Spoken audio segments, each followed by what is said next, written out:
Let me know when you want to start. Okay. 1, 2, 3. There's no way anyone's going to be solo queuing this shit.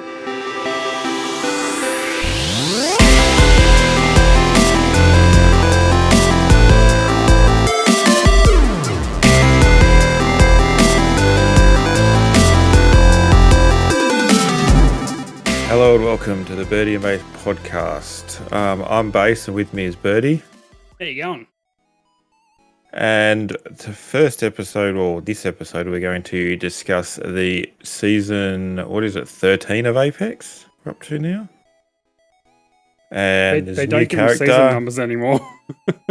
Their name. What is it? Saviors. It's Saviors, yeah.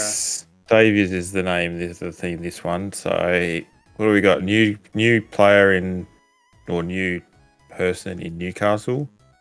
And pretty much that was about it. There's no new guns. No, there's no new guns at the moment, and there's quite a few rumors going around at the moment as well in the Apex community, because Respawn have come out and said there probably won't be a new character for a while because they feel like they're flooding the roster, which is understandable. I mean, there is a lot of new characters all of a sudden, and you look at Newcastle and he's practically just a better Gibby and Lifeline mashed together. And with the trailer that came out for the launch of this season, they said that Bangalore was leaving because she found that her brother was apparently dead, even though it's Newcastle. But Revenant was leaving at the same time. So there's rumors going around that they're going to start doing character rotation where they'll vault legends for a while, for a couple of seasons or something, and keep them on rotation so the roster's not as big. And they might do the same for I'd love to see if they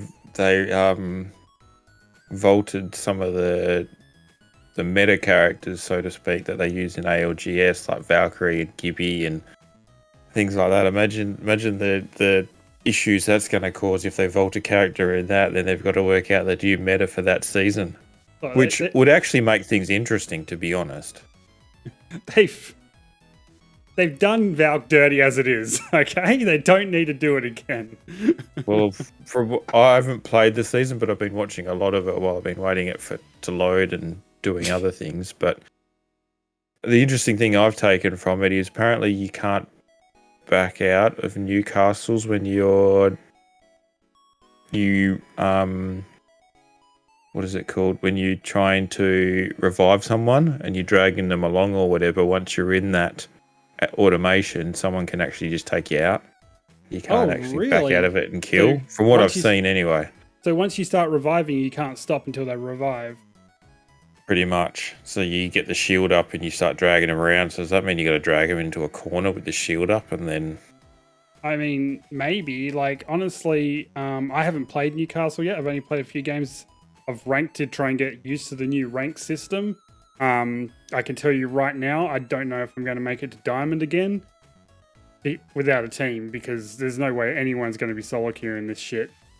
Oh, they've already, from what I've been seeing, the only ones that are solo queuing are the ones that are like pros that actually can pretty much handle team wiping or squad wiping. But a third party now is just going to be phenomenal, and there's no cap points. No, but that's a good thing, because like I've hit above cap once this season and I only ended up with like 3 or 4 RP because we had a shit positioning. But we just had lots of kills straight out, like the whole team did, and it just did nothing for us. And I'm still in bronze. Like, I think the main thing will be, like, they wanted to do this to try and stop people getting into like platinum and diamond lobbies that really shouldn't be there, because all they're going to do is going to rat, or they're going to screw up other people's attempts to go higher and higher by getting them killed early and stuff like that. That's obviously not going to happen, but the problem is, if you're a solo queuer at the moment and you're stuck in those bronze lobbies, like every time I drop, the people are just going opposite directions, dying before I even pick up a gun, and I'm like, well, okay, cool. Now I'm by myself. So is that going to promote more ratting? I don't think it's going to promote more ratting, because ratting is really bloody hard, especially on the Storm Point. I think what's going to happen is just getting out of bronze is going to be the difficult part at this point for solo queuers.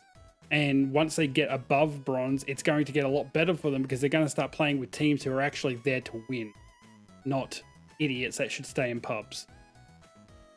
Yeah, well, are we going to find that the higher you get, the less or the harder it's going to be solo queuing because people are going to be running as teams? Yeah.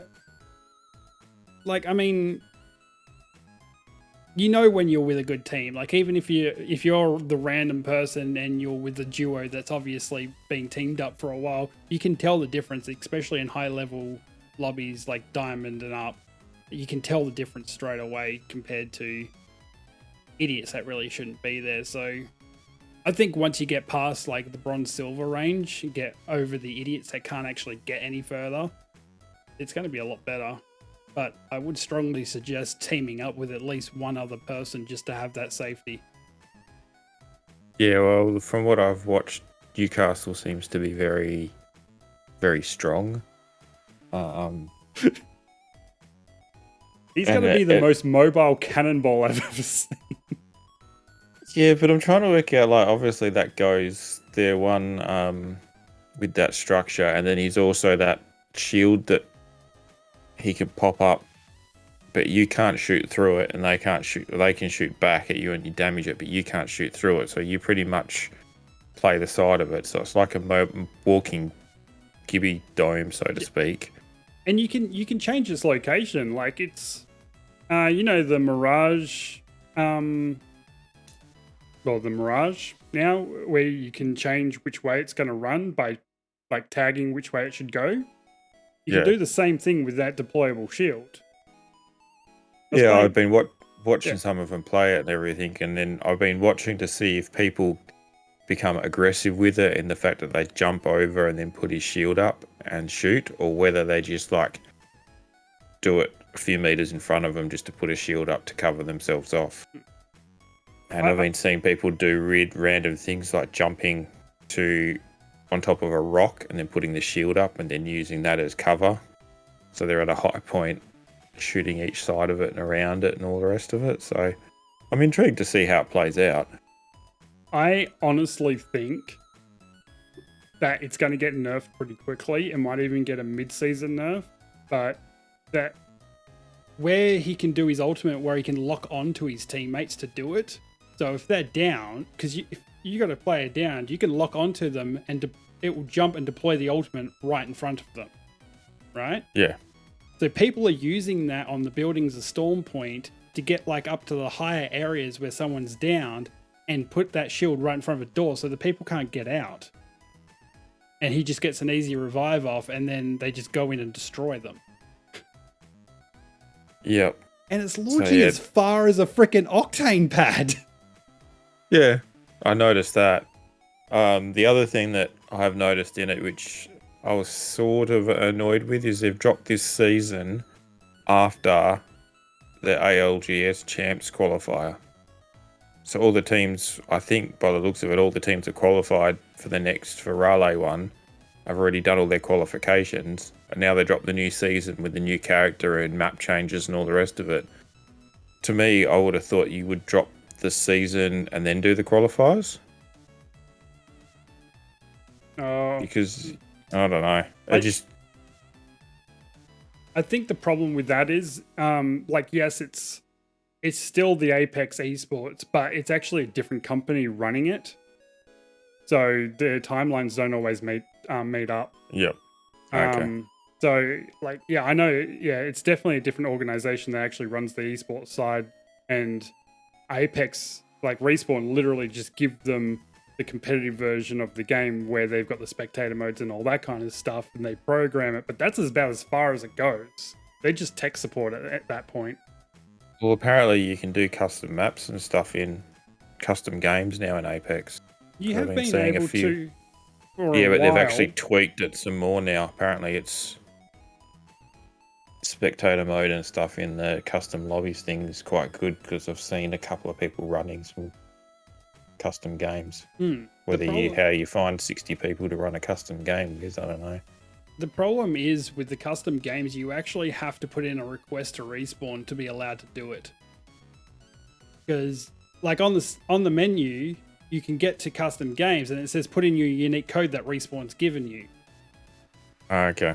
And just, from there, it's got all these terms and conditions like you can't do it for profit or anything like that. And it's like, oh, okay, cool. Can't have a buy-in tournament. Well, why are you making a profit if you pay out all the proceeds that it cost you for the buy-in tournament? I got to make something if we're going to take all this time out to do it. I don't know. It depends the definition of a profit. That's your job. That's what I mean. Anything can run at a loss or not for a profit if you structure it right.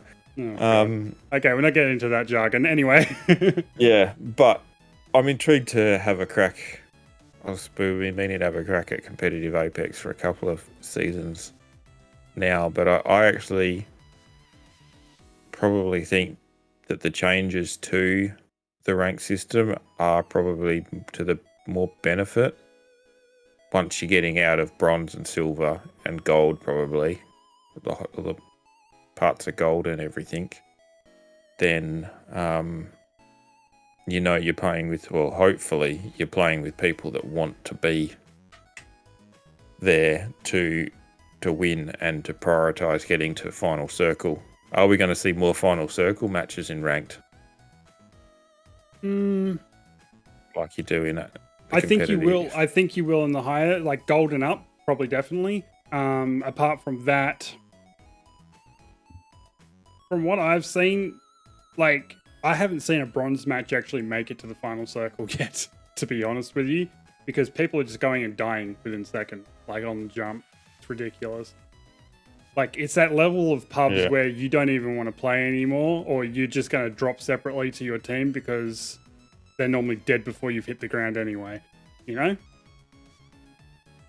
Yeah. Plus we got to explore the, well, not really new map, but there is that map, and they've got the, what are they called now? There's the sentinels you got to kill. Oh, the bunkers. Armories. Yeah, that's what the armories, where you go in there and you sort of shuts the door, you run your thing, you get your guns and whatever else, it drops, and then you shoot out the top. So you can't really, when it finishes, you can't really get third-partied while you're in there or anything because you launch out the top. They say that, but I've been watching some pretty interesting shorts and TikToks today. Yeah, you're not safe in those things, believe me. So what people are doing is, I've seen one where they got a trident on top of the armory to where the gate opens so you can launch out of it. They park it on top. Once you launch out of it, that team hits the trident, gets shut back down, and then they're throwing a Horizon ult in there, sticking them all in, throwing a ton of grenades and wiping out the whole thing and taking all the loot. Okay. Or where there's a will, there's a way, I guess. Or there's also, I saw one team literally just like arc star the entire team as soon as the top opened, and they got killed in the jump from the arc stars that they got stuck with. Like, it's not safe. You actually have to listen out for it and maybe not jump straight away. But yeah. Yeah, or when you're waiting for the thing to open, you stand at the ends of the armory and wait. I would be listening out for footsteps on the rooftop if you can hear them. I honestly haven't been in one yet. I've only played for a couple of hours. So yeah, I'm wondering to hear if the audio's improved. Oh, there is a few new bugs, I can tell you that much. I've seen them with you dying with the Horizon ult and getting dragged under the map. Yep, there's that. I've also seen one with the armory. A guy ran into it and went to activate it on the pin pad, and while he was in the motion, he got killed by another team. And the team rushed in to finish him off, and the armory locked like it should have because he activated it. But because the guy who died activated it, they couldn't get out of it. So they were stuck in there for the entire game. Oh. Because none of the sentinels was activated or anything like that. Seen someone get crushed while like trying to sneak in while someone's activated and get crushed by the door shutting. Nice. Yeah, So there's a few glitches. I've also seen people stuck on the side of a wall of a building, still in the diving like motion, and they just couldn't get out of it, and they still had hitboxes and everything. okay, They just could never land. Obviously, there's always going to be glitches after an update, I guess. You just wouldn't think it'd be simple stuff, you know? Oh well. Anyways, thank you for listening to our thoughts on season 13 of Apex. If you want to follow us on socials, it's Essential Gamer AU on Instagram and Facebook, and Essential Game AU on Twitter. Until next time, we'll see you later.